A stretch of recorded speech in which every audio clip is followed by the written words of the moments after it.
যেই নসিহতটা মা বোনদের জন্য সবচেয়ে বেশি কাজে দিবে সেইটা হচ্ছে ন্যায়পরায়ণতার নসিহত, ইনসাফের নসিহত। কেন বললাম এটা মা বোনদের জন্য এবং আমাদের জন্য, মা বোনদের সাথে। আমরা অনেকেই মনে করি অনেক বড় নামাজি, কিন্তু স্ত্রীর হক দেই না। স্ত্রীর হক বলে যে কিছু আছে সেটাই জানি না। এবং মা বোনেরাও হয়তো মনে করছে তিনি অনেক কোরআন পড়ছেন, অনেক সালাত আদায় করছেন, কিন্তু ঠিকই গীবতে ব্যস্ত, অপবাদ নিয়ে ব্যস্ত, শাশুড়ির সাথে খারাপ ব্যবহার, স্বামীর বাপ মায়ের সাথে খারাপ ব্যবহার।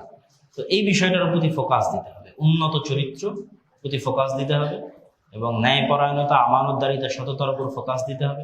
স্বামীর সাথে ন্যায়পরায়ণ আচরণ করা, শ্বশুর শাশুড়ির সাথে ন্যায়পরায়ণ আচরণ করা, ননদ যা ভাসুর তাদের সাথে ন্যায়পরায়ণ এবং সততার সাথে আচরণ করা।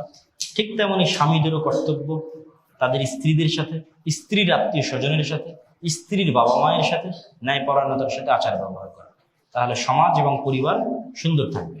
তাহলে সমাজ এবং পরিবারের যেখানেই সমস্যা দেখবেন, যেখানেই নিশ্চিত জানবেন ওখানে ন্যায়পরায়ণতার অভাব আছে, কারো না কারো পক্ষ থেকে, হয় স্বামীর পক্ষ থেকে, না হয় স্ত্রীর পক্ষ থেকে, না হয় মেয়ের পরিবারের পক্ষ থেকে, না হয় ছেলের পরিবারের পক্ষ থেকে। এইখানে সমস্যা তৈরি হয়েছে।